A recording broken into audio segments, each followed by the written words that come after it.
If you've been living under a rock, you may not know that XPlane 12 recently got announced, which is super exciting to me. The new version of this incredible platform promises an updated weather engine, new aircraft, and overhauled visuals. So I thought I'd take this opportunity to reflect on how far things have come since I first got into flight simulation 10 years ago.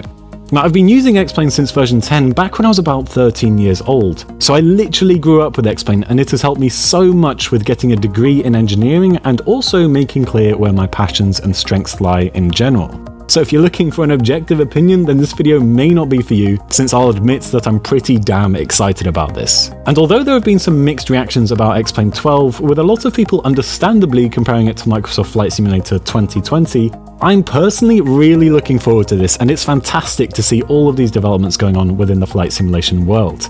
I happen to own both XPlane and Microsoft Flight Simulator, but I really have no interest in trying to pit them against each other. Now, everyone is of course entitled to their own opinion, and I do think there is a fair comparison to be made between the two. But regardless of the way you feel, I think there's no denying that XPlane 12 is without a doubt a good thing for the community.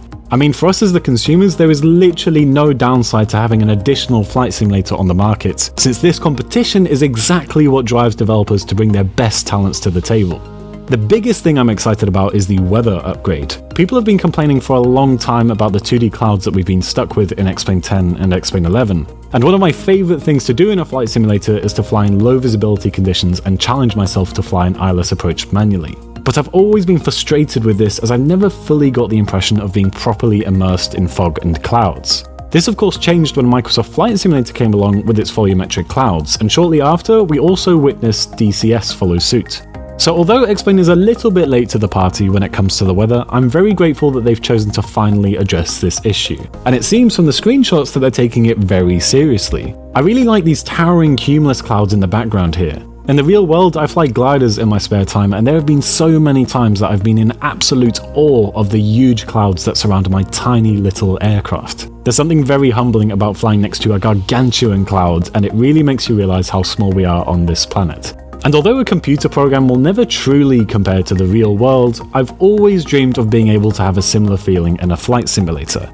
And to be fair, it seems like we're getting pretty close. It'll also be nice to finally be able to fly from A to B without the weather reloading abruptly during the flight. This is something that has been plaguing XPlane users for a long time and can really break the immersion. If you've been using XPlane for a while like I have, you'll definitely know what I'm talking about.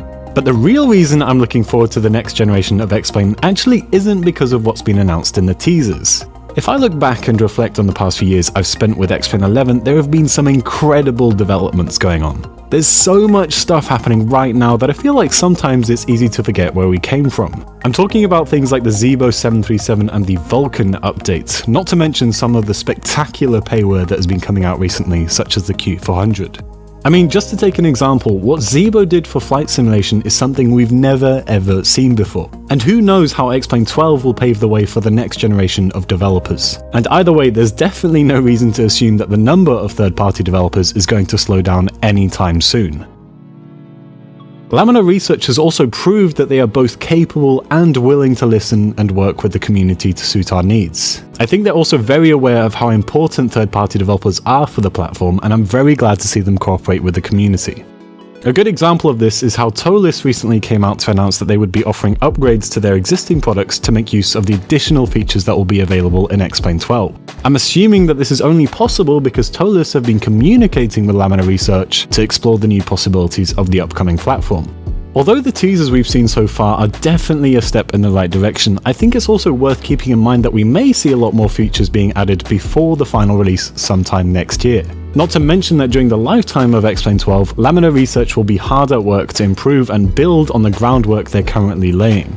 After all, we've had absolutely no shortage of updates during the lifetime of XPlane 11. I think my favourite screenshot so far is this one. Now don't get me wrong, Flight Simulator 2020 has given us some incredible visuals so far, but this really does look quite good. In this picture, Laminar Research have been showing off their new lighting engine, which is based on real-world physics about how light refracts and scatters. If you're interested in this stuff, they've got a really good blog post describing how they managed to do this.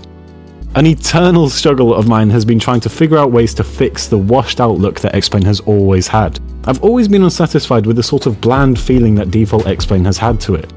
Although through various tweaks and add-ons, I've been able to make it look quite decent. I mean, well, you can be the judge of that since you're looking at my sim right now.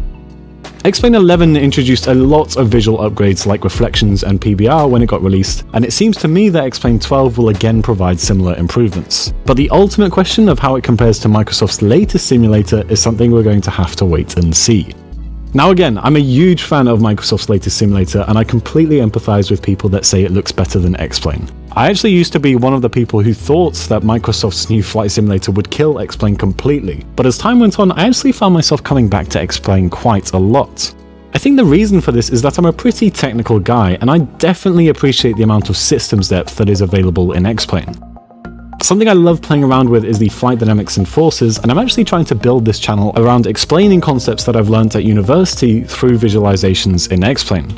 But who knows, maybe as new aircraft get released for Microsoft Flight Simulator, I may find myself spending more time over on the other side of the fence. But right now, it seems that X-Plane does have a significant head start when it comes to flight dynamics.